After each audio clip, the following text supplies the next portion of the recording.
Gracias. Enfoque TV, eje y matriz multimedia de varios otros medios enlazados en este momento. Les saluda y les da la cordial bienvenida a un diálogo que me atrevo a decir es trascendental para el conocimiento de la sociedad, del electorado y de la conciencia ética de los ecuatorianos. Es importante el diálogo porque se trata de mi interlocutor, que es un profesional, un hombre público de especial credibilidad por su imparcialidad, su neutralidad. Él no pertenece a ningún grupo ni partido político en este momento. Él se inscribe como un ecuatoriano preocupado por la crisis múltiple que nos ha dejado el socialismo del siglo XXI, la delincuencia correísta que de alguna manera tiene pues un estado de prolongación en estos días. Tendremos 2 o 3 temas con el doctor Patricio Gijón Larco. Se trata de él. 2 o 3 temas y vamos a empezar por el primero. Ya verán ustedes de qué se trata.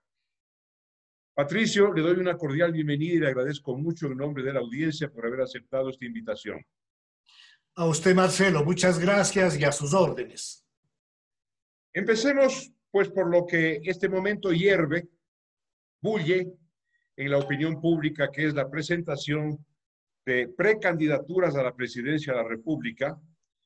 Y aquí hay 2 temas o subtemas. Primero, la proliferación de pequeños partidillos, grupillos, candidatos, candidatuelos, el mismo fenómeno que ya sucedió en las elecciones seccionales últimas, que esto podría perjudicar a las opciones serias. Y en segundo lugar, la presencia de quien se dice en 1998 ganó las elecciones y se las descamatearon por fraude. Me refiero al abogado Álvaro Noboa Pontón. Estos son los 2 temas que quiero dialogar con usted, Patricio. Adelante. Con mucho gusto, Marcelo. El Ecuador vive en medio de una crisis integral, una crisis sanitaria, una crisis moral complicado, con una corrupción galopante que no ha podido ser vencida. No hay día que los ecuatorianos no tengamos que soportar malas noticias relacionadas con hechos de corrupción.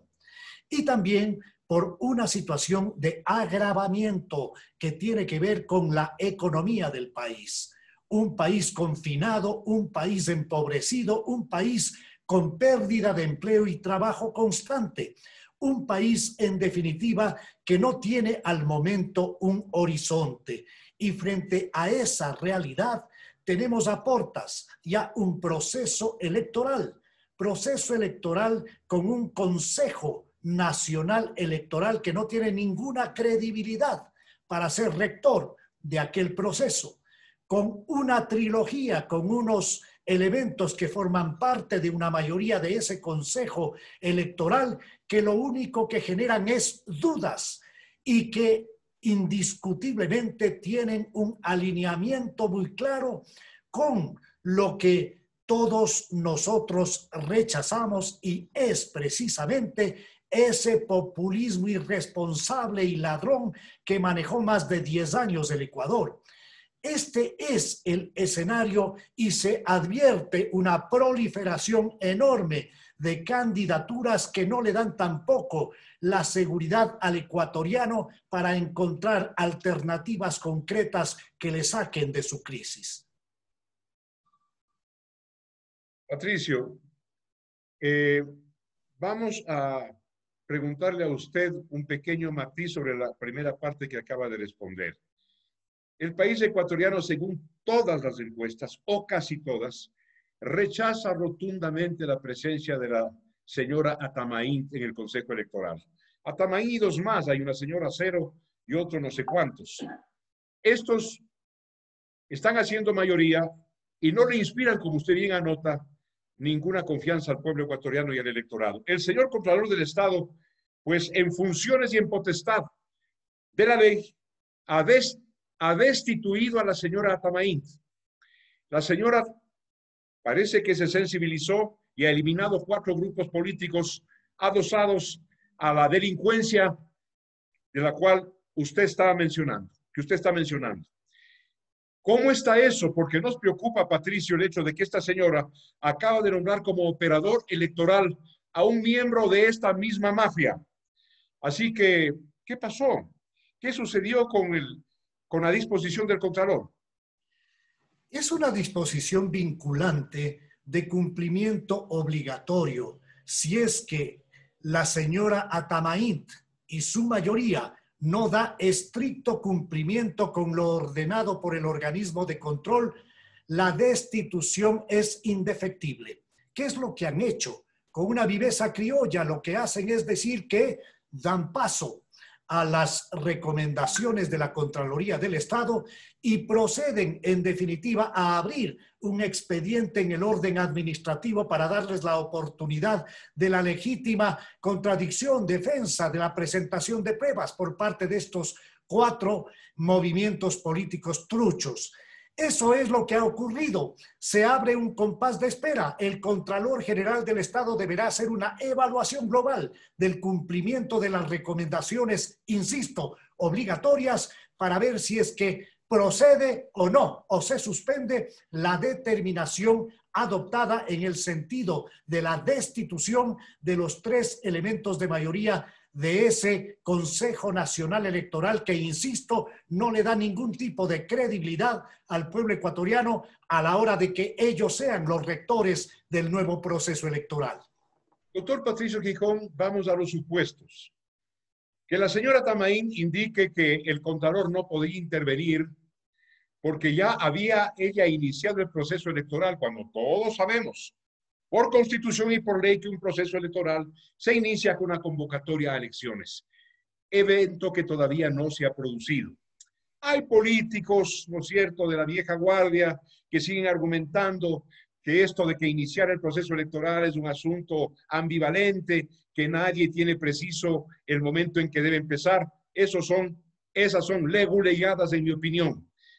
La pregunta concreta es, si la señora quiere alegar esta argucia, ella corre el riesgo, primero, de su destitución definitiva y segundo, de que todos sus actos sean inválidos, doctor Gijón. Sin duda.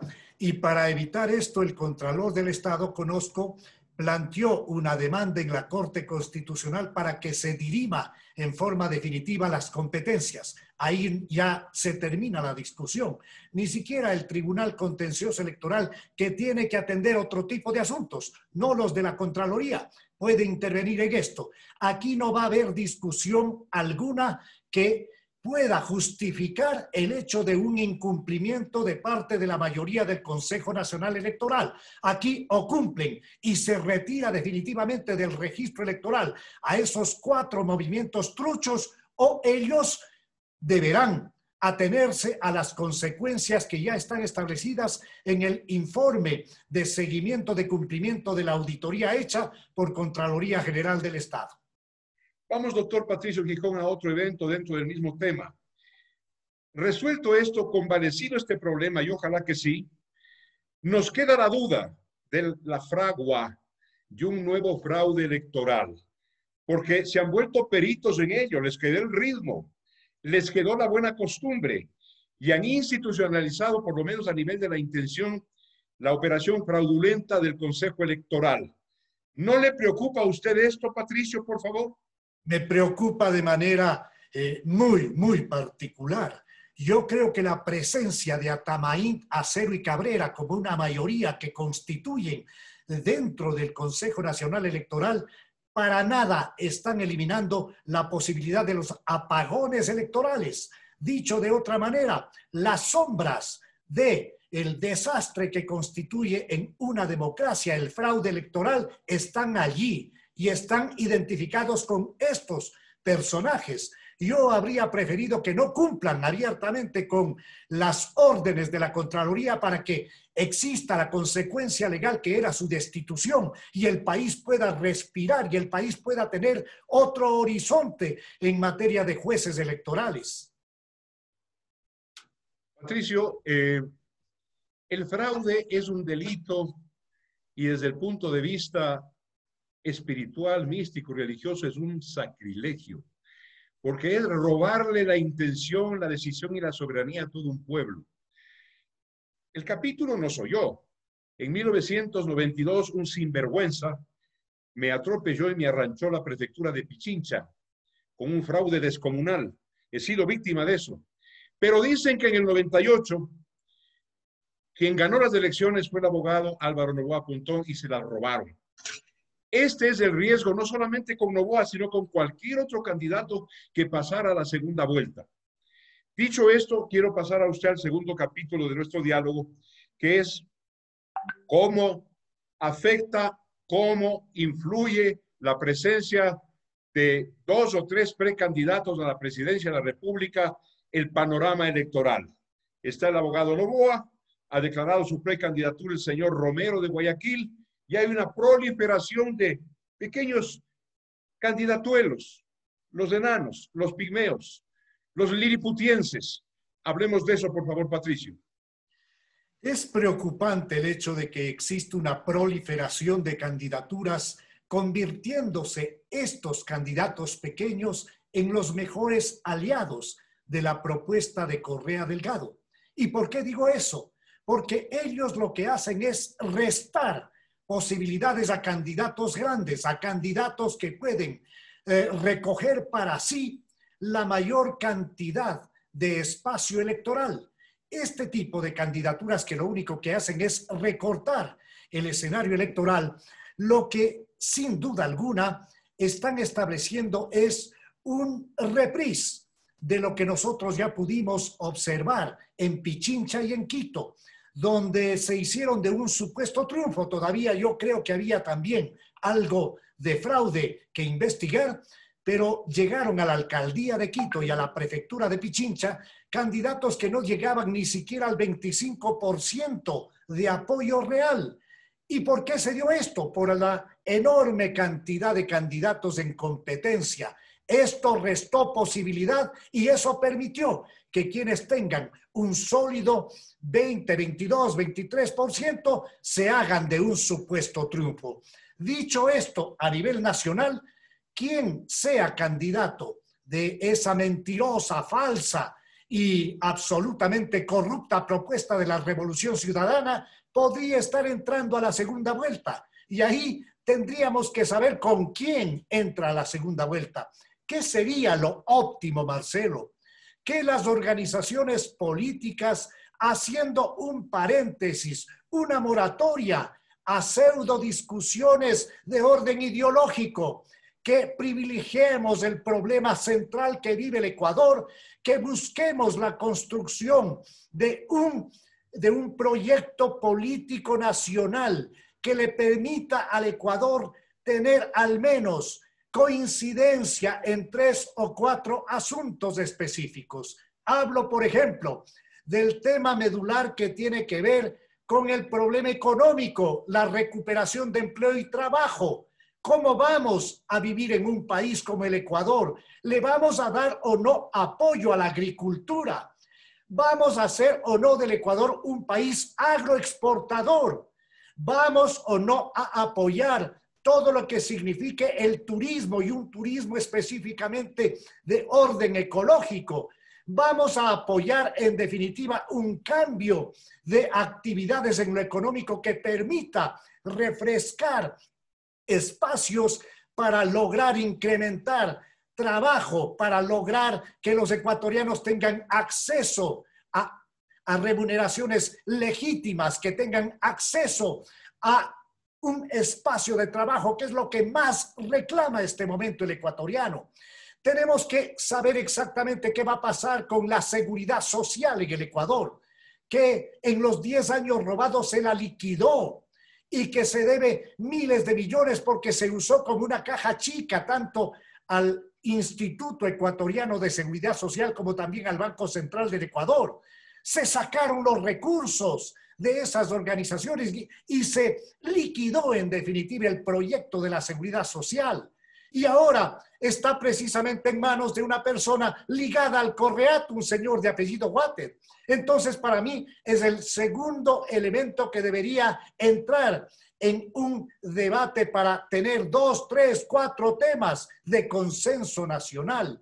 Pueden poner otros temas referidos a los graves problemas que afronta el Ecuador, pero debemos tener una plataforma común mínima y candidatos que ojalá salgan en base a entendimientos, a acuerdos de varias estructuras para que le den al Ecuador opciones concretas y para que no disgreguemos, para que no tengamos una enorme cantidad de candidatos, de caras, de gestos, de abrazos que no le abonan en nada a la solución de fondo de los conflictos del Ecuador.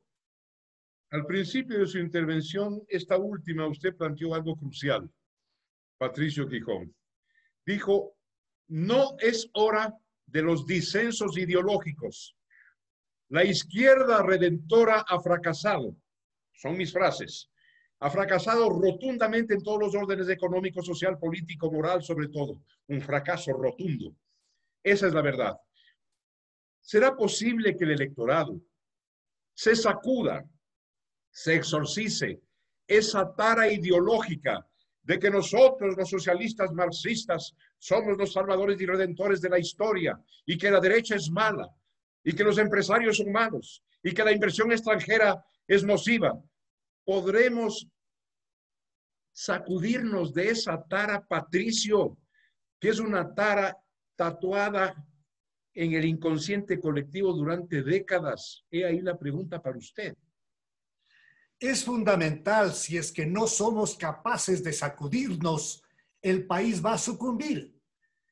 Tal es el grado de la crisis, tal es el tamaño de la crisis, que si es que no somos capaces de dar una respuesta de sobrevivencia nacional, la situación estaría en la línea de la inviabilidad de un país fallido.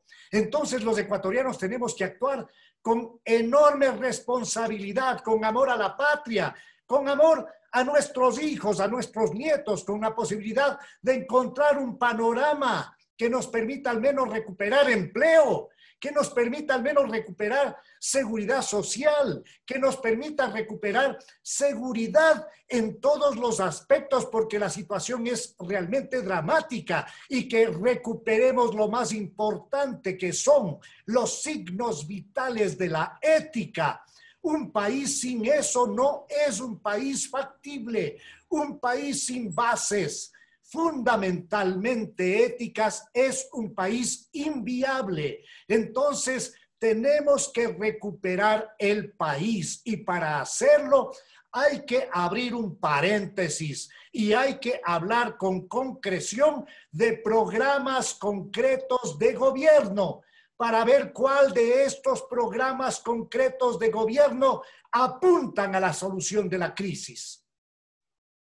El tema tercero y final con el doctor Patricio Gijón Larco es un tema que atañe a un jurista como él. Y quiero preguntarle, decirle que el país ecuatoriano está feliz, alborozado por la sentencia contra el delincuente Rafael Correa Delgado y su hueste. De segunda instancia la sentencia, lo que le quede del recurso de casación. Cuéntenos en qué consiste, por favor. Es un asunto adjetivo de procedimiento. ¿Y qué posibilidades hay de que el billetaje de este sinvergüenza, de este degenerado, pueda de alguna manera influir o determinar la voluntad de los jueces en un tribunal de casación? Adelante, Patricio. Marcelo, yo creo que el tema del billetaje siempre está presente como una posibilidad real, planteada desde los niveles precisamente de estos pillastres que saquearon al Ecuador y que tienen gigantescas fortunas en el exterior. Entonces el Ecuador no está de ninguna manera libre de este tipo de presiones. Pero creo yo que más va a funcionar la presión ciudadana, más va a funcionar en este momento lo que significa la auditoría social. Eso es lo que va a definir para mí el camino de que tengamos en poco tiempo, máximo en un mes, una sentencia ejecutoriada. El recurso de la casación es un recurso técnico. Es un recurso que solamente atiende a apreciar si es que se dieron o no en un proceso errores de orden eminentemente legal, errores en la aplicación de la ley, nada más. Aquí no cabe pruebas, aquí no cabe dilatación de nada, aquí no cabe más argumentos que vayan en procura de ganar o de quemar tiempo. Aquí ya no cabe otro tipo de opciones que no sea la presentación formal, técnica, absolutamente concreta, referida a qué es lo que se reclama en cuanto a la falta de aplicación de ley. Eso es lo que un tribunal de casación deberá valorar para ver si es que este es admitido o no. Podría ser inadmitido y el tema se termina y el tema ya pasa a ser una sentencia en firme. Si es que se lo admite, hay plazos que tienen que correr hasta que el Tribunal de Casación, conformado por jueces nacionales de la misma Corte Nacional de Justicia, determinen mediante una sentencia final que deberá ser notificada a las partes y luego ejecutada por los jueces, que deberán ya establecer como el definitivo pronunciamiento de la justicia ecuatoriana. ¿Cuántos jueces están conformando el Tribunal de Casación? Dígame el número. Tiene que sortearse entre los jueces que no conocieron esta causa, de tal manera que ya quedan pocos, quedarán alrededor de 6 jueces, y de estos 3 conforman el Tribunal de Casación, que deberán simplemente tramitar en la parte técnica jurídica y de evaluación este tema, que es, he dicho, insisto, un procedimiento estrictamente de orden técnico. Patricio, permítame hacer de abogado del diablo para su clara exposición sobre casación. Ya ha sucedido esto, que entrado un litigio a ese nivel procedimental de casación, por ahí encuentra algún desvergonzado juez un subterfugio, un asunto de nimia importancia, y dice, el juicio es nulo, y regresa a Fojas 1. Déjeme poner este extremo caso porque ya ha sucedido en la administración jurisdiccional del país, Patricio. Yo creo que eso es inviable, porque ya son 2 tribunales los que revisan estos temas, los que tienen que ver con las nulidades. El proceso ha sido perfectamente validado. Yo tengo la certeza, Marcelo, de que el Tribunal de Casación continuará en una línea de reinauguración de la justicia en el Ecuador que tanta falta nos hace. Pues en Montecristi, el Correato lo que montó a través de esa Asamblea Nacional Constituyente fue precisamente un andamiaje buscando lo que hasta el día de hoy ellos han obtenido, que es esa asquerosa impunidad. Pero esto va a ser vencido por la determinación del pueblo ecuatoriano, que está detrás de lo que la justicia haga en este caso o deje de hacer. Yo tengo la certeza, Marcelo, soy un abogado ya con mucha experiencia en la materia, de que no existe ningún tipo de resquicio válido en materia legal, en materia procesal, en materia técnico-jurídica, como para que exista algún tipo de sorpresa en este último pataleo que tiene el Correato. Patricio, un último matiz. Cuando estudiaba yo jurisprudencia y derecho en la universidad y tuve como maestro al doctor Andrés Fermín Córdoba, nos hablaba de un par de opciones últimas, la revisión y la aclaración. Recuérdeme, por favor, si eso está vigente y en qué medida.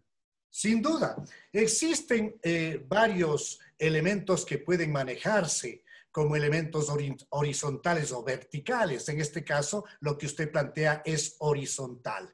Pero en el caso de la casación, esto ya no corre. Esto ya no funciona. Únicamente el juez tiene que circunscribir su relación con el proceso y ver si es que éste tiene algún tipo de falla legal de fondo. Es decir, si es que se ha cometido alguna infracción legal. Solo a eso atiende este proceso. Yo quiero hacer un apunte adicional, Marcelo, si usted me lo permite. Los jueces, al desechar los recursos de apelación que presentaron las partes, establecieron en la sentencia que los sentenciados pues no podrán hacer política, no podrán ser candidatos en 8 años. Y eso Patricio, no, ¿eso es lo que conocíamos como muerte civil? no, la muerte civil está reglada en la Constitución de la República en el artículo 233. Recordemos que este artículo 233 fue reformado a través de una consulta popular que fue llamada en febrero, me parece, del año 2018. Esta consulta popular procedió a resolver una modificación en cuanto se refiere al artículo 233 de la Constitución. Y con su permiso, Marcelo, voy a dar lectura. Dice, las personas contra quienes exista sentencia condenatoria ejecutoriada por los delitos de peculado, enriquecimiento ilícito, concusión, cohecho, tráfico de influencias, oferta de realizar tráfico de influencia y testaferrismo, así como lavado de activos, asociación ilícita y delincuencia organizada relacionados con actos de corrupción, estarán impedidos para ser candidatos a cargos de elección popular, para contratar con el Estado, para desempeñar empleos o cargos públicos y perderán sus derechos de participación establecidos en la presente Constitución. Entonces, ¿quiénes serían los únicos que podrían casar esta sentencia? Sería el señor Procurador General del Estado, que es el abogado del país, y la propia Fiscal General de la Nación, para hacer notar que hay una norma contemplada en el artículo 233 de la Constitución que debe ser absolutamente puesta en práctica incluso en esta sentencia. Patricio Gijón Larco, gracias jurista, gracias doctor por darnos esta clase de derecho público obviamente y derecho penal en concreto. Le agradezco mucho porque su intervención, no me cabe duda, va a ser una guía fecunda para quienes me permito recomendar que no se pierdan este diálogo. Gracias, doctor Patricio Gijón, muy amable. Gracias a usted, Marcelo, siempre a las órdenes.